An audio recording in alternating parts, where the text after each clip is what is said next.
সকালবেলা বানাচ্ছি রুটি। আর রুটি খেতে কে কে ভালোবাসো কমেন্টে জানাবে। আমি কিন্তু রুটি অতটা ভালোবাসি না।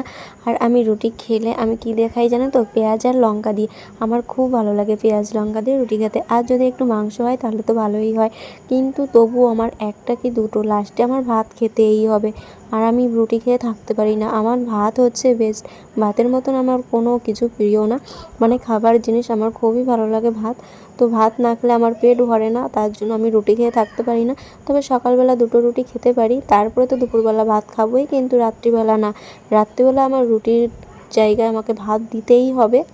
তবে আমি সকালবেলা খাওয়ার জন্য বানিয়েছি আলু ভাজা আর রুটি। আর আমার ছেলে দেখো আজকে ঘুম থেকে উঠেছে কত বেলা করে, প্রায় 7:30 বাজে তখন উঠেছে, কারণ আজকে শনিবার। ওর তো সকালবেলা পড়া নেই। এই যে আমার ছেলের বই খাতা, ওই দেখো দেখো ওইদিকে অবস্থা, শুধু অবস্থাটা দেখো। এই যদি আমার প্রত্যেকটা দিন গোছানো লাগে, বলো কার শরীরে সহ্য হয়? ও যাবে এখন স্কুলে, এই যে খাটের উপরে এইভাবে বিছিয়ে রেখেছে। আর আমার আলনাটা দেখো কত সুন্দর দেখা যাচ্ছে, দেখো আমার আলনাটা, সত্যি সেই লাগছে।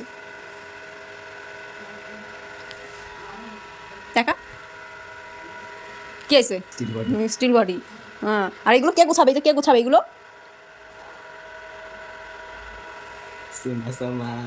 জানলা মুছতে গেছি, এখন আবার আসি এইগুলো মুছতে হবে। আমার মুছতে হবে, করছি মানে ই করতে হবে, গোছাতে হবে। কি গামছাটা আমি কেবল মেরে দিয়ে আসলাম, পড়ে যাবে না গামছাটা? আরে পারবে না, বলছি 10 টাকা দেবো না। আমার কাছে টাকা নাই। তোমার কাছে টাকা আছে, তুমি সেই টাকা নিয়ে যাও যাও। এই ভালোভাবে যাবা, আর রাস্তায় কুকুর সাবধান। হ্যাঁ, কুকুরে সাবধান করতে যাবো না।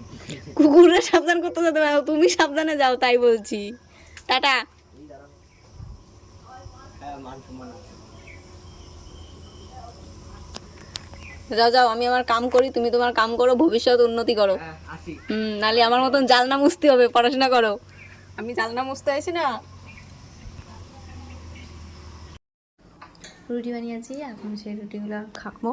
এই যে রুটি বানিয়েছি, পেঁয়াজ নিয়েছি, আর রুটি আর আলু ভাজা। আজকে আলু ভাজা করেছি। ছেলে খেয়ে স্কুলে চলে গেছে, তোমাদের দাদাভাইয়েরও খাওয়া হয়ে গেছে, এখন আমি বসেছি খেতে। তো চলো রুটিগুলো খাই, তারপরে তোমাদের সঙ্গে আবার কথা বলছি।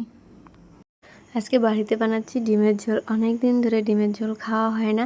আর বাজারে মাছের যা দাম, বাপরে বাপ, মাছের দাম বিশাল আগুন। তো বাবা বললো যে আজকে অন্তত ডিম খাও, অনেক দিন তো ডিম খাওয়া হয় না। তার জন্য আজকে ঝটপট করে ডিম সিদ্ধ করে নিয়েছি, সেগুলোকে এখন ছাড়াতে বসে গেছি। আর আমার ছেলে ডিম যদি দেখে যে আজকে বাড়িতে রান্না হয়েছে, তাহলে তো ওর আনন্দের সীমা নেই। কারণ ও বলে কি যে আমাকে কতদিন তুমি ডিম খেতে দাও না। আমি নাকি ওকে ডিম খেতে দিই না। ওকে কিন্তু প্রতিদিন সকালবেলা না দিই, কিন্তু প্রায়ই সকালবেলা ওকে ডিম সিদ্ধ করে দেওয়া হয়, কিন্তু আমার ছেলে তবুও ডিমে হয় না। আজকে রান্না করব ডিমের ঝোল। এখানে ভেজে ভাজবো হচ্ছে ভেন্ডি ভাজা আর হচ্ছে কুমড়ো ভাজা, এটাই আজকে হয়ে যাবে। তারপরে তো আবার রাত্রিবেলা আছেই, রাত্রিবেলা একটু আলু সিদ্ধ দিয়ে দেবো, তারপরে হয়ে যাবে। তো চলো আজকের ভিডিওটা এই পর্যন্তই। ভিডিওটা কেমন লাগলো অবশ্যই জানিও। তো চলো, সবাই ভালো থেকো, সুস্থ থেকো, আর সবাইকে ভালো রেখো। আর নেক্সট ভিডিওর জন্য অপেক্ষা করো, তত সময় সবাই ভালো থেকো। চলো টাটা।